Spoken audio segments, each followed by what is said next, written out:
everyone, Josh here with X's Network, bringing out another Outerplane video. And today we're going to be doing a summon or skip for the new raid up heroes for Hanbyul and of course Siren. Now these are two very interesting characters, very decent characters. In fact, I actually like both of them a lot. But should you summon or skip for the new hero? You know, there's a little bit of context we need to add in that, because it's not such an easy answer of yes or no like it is most times. And the reason for that is we have another situation going on, and that is the Demiurge Stella Premium banner. This banner is really kind of changing up the way that I go into certain banners now for probably the next 3 months, because of how powerful this hero is. And obviously, if you're a Kraken or a big whale, you know, these videos really don't matter to you, because you're going to go in and pull any hero you want, you know, whenever you feel like it, because you can just throw money at it, no problem. But if you're a casual spender or a free-to-play, you got to be a little bit more cost effective, a little bit more self-aware of kind of what you want to go into, what's going to be more beneficial to you overall for your account and progression, and you just got to be a little bit more careful essentially with your resources. So with that said, because Demiurge Stella does cost a little bit more to do your single and your multis, you get 2 pulls for free for 30 days, so that's gonna be 60 pulls. That'll take you up to 60 out of your 200 for pity, which means you need to come up with 140 pulls within 3 months to get her, which is possible if you start prioritizing a lot of your free currency that you get in terms of gems throughout the month for the next 3 months and put it into this Stella banner. That way you can at least secure yourself at least 1 copy as a free-to-play, casual, etc.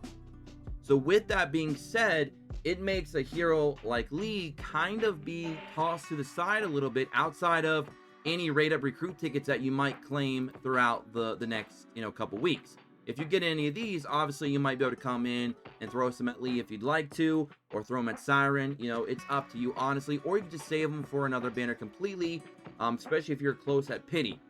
But is this a hero, let's say in a perfect world, that you could summon or skip for? Is this a hero that you would summon for, or would you indeed skip her? So we're going to break down her skills now. We're going to showcase a little bit of her skills in the skill preview menu, and we're also going to talk a little bit about her exclusive equipment and how good or bad this hero actually is. And then I'll give you my final analysis of should you summon or skip. Again, a lot of this is kind of being pushed to the side because of the new Stella banner. But if we just take a moment to pretend she's not there and we were doing this in a normal situation, you know, let's just try and do that. Let's play some pretend here. All right, let's go into the skill preview.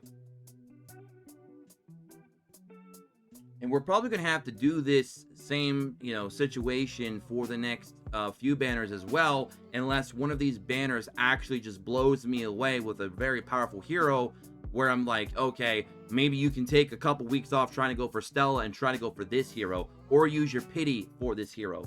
So I just want to kind of give you guys a little bit of added context. But this is the hero. We're going to go over her max skills as well. I'm sorry, her max stats as well, using the codex. Spoiler alert, she's got the same stats as Leo. So she is now tied for the highest CP in the game at level 100. So congratulations, Leo. You are now as strong as a child. Good job, brother. Good job. All right, skill 1. Attacks an enemy and has a 100% chance to increase the priority of all allies by 3%. Now, I like this a lot. 3% is not a lot of priority push, but it's for your entire team.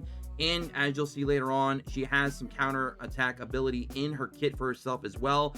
And you'll see a little bit more priority push capabilities with her exclusive on top of that. So she definitely has the capabilities of giving your team a little bit of push. So we're going to go ahead and just use this skill. We'll turn these off so you can see the skills a little clearer here, if I can speak. Okay. So there's a priority increase. Now, skill 2 grants grants increased defense to all allies for 3 turns and grants increased counterattack to the caster for 3 turns.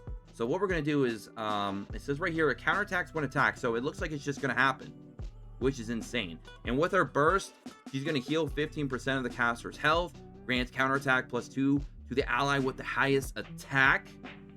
So that'll be for 2 turns, and then extends the caster's buffs by 1 turn, grants an extra turn. So her bursts are actually really, really powerful. All right, let's go and use this skill. Oh, I gotta use it on herself. Duh, it's a buff. What am I doing, Josh? What am I doing? Okay. So she has counterattack for 3 turns. She has the defense up for 3 turns. Very, very cool. And now on the ultimate, attacks all enemies, has an 80% chance to ignore the target's resilience and inflict taunt for 1 turn, grants immunity to the caster for 1 turn, damage dealt increases proportional to defense. We're going to go ahead and attack this enemy. Cool looking little animation there for her. Boom. Boom. Now, this confirms something that I wasn't entirely sure about in the patch notes. Her taunt is AoE, which means it is A-okay with me. Very, very good there. Nice AoE CC lock. You love to see it. You know, taunting all enemies. Very, very cool. And with her having very high defense and high base HP, she's tanky enough to accept all those attacks wholeheartedly. So there you go. Now let's go and use her burst. We're just going to go ahead and use the burst level 3. And you're going to see here, look at her buffs for a moment. 2, 2, 1. Activate. And now they're 1, 3, 3. And she also gained an extra turn. So she can do some shenanigans there, which is really nice. So if you have her like 5-star, for example, the fact they're going to be able to get an extra turn, so you can go right back into the skill 1 or the ultimate, get some priority push or get some taunts off. You're getting the free heal. I'm sorry. Yeah, heals 15%. You're getting the counterattacks on your strongest DPS, allows them to get counterattacks twice, which could be very powerful because think of some of the units out there that you could stack a lot of attack on and just go in there with some raw DPS, and then you put 2 counterattacks on that DPS. You know, some of those DPSs have strong basics that do like AoE damage, for example. So you're going to be getting 2 of those off, essentially, which is crazy if they do get attacked. And with how many enemies in this game that do AoE damage, that could be very powerful, especially alongside like a crit, or I'm sorry, a CP talisman or even an AP talisman. So there's a lot of shenanigans and combos that you can set up very nicely with her in the team. So overall, she's a very good support hero in my opinion. She's providing you with a little bit more DPS, a little bit of priority push. She's you know, supplying you with some CCs with her taunts. I like her kit a lot. I really do. I think you can do a lot of cool stuff with her.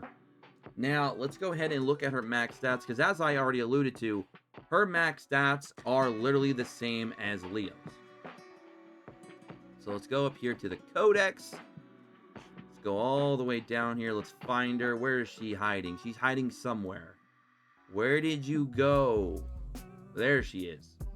So if we go over here and we look, you can see right here, 10,263 CP, 832 attack, 448 defense, 5,060 health, 99 speed, 5, 150, 150, 160, 80, and 160.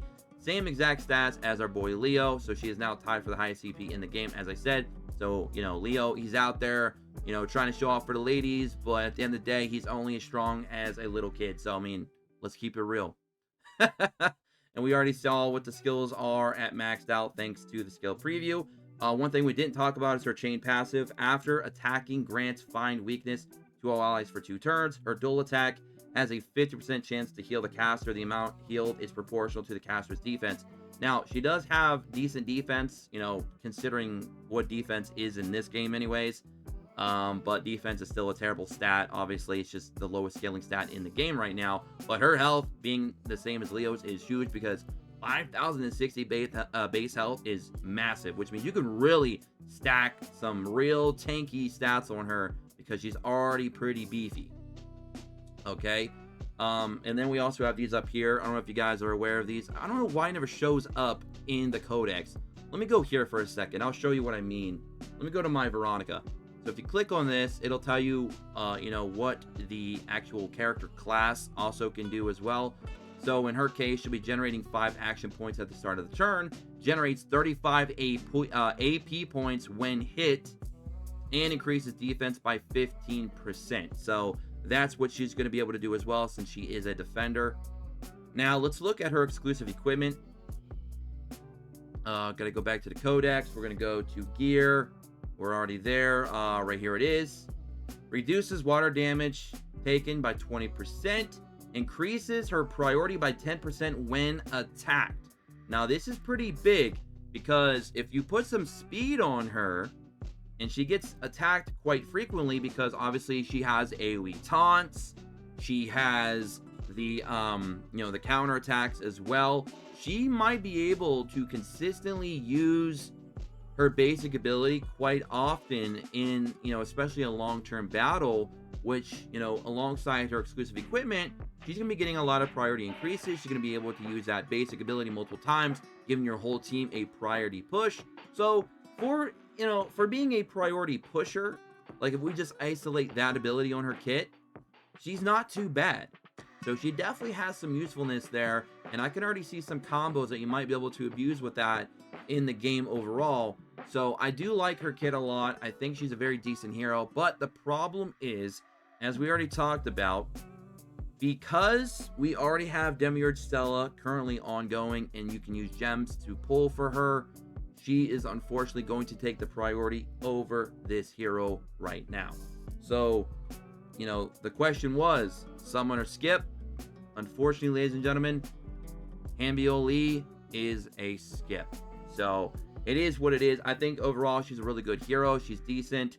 If Demiurge Stella did not exist right now, or she was not a banner that was currently ongoing, I still don't know if I would grab her over a Siren, because Siren is still, in my opinion, an amazing hero, especially the cheese that you can pull with her in certain types of PvE content, and even maybe in a stall PvE meta if we ever get there, because of her priority increase of like 100% and skill cooldown reductions that she does for like your main DPSs, for example. It's just absolutely insane.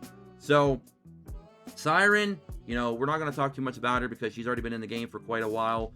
But in terms of like Siren versus Lee, if you were to ask me honestly which one I would choose to go for, I'd still probably choose Siren right now. I really do like Lee's capabilities of pushing your heroes up. I do like being able to put counter attacks on your DPS, but unfortunately, it is limited to her burst ability. So it's not something that you're going to be able to abuse too often, unless of course you have the right gear and the right team setup for it.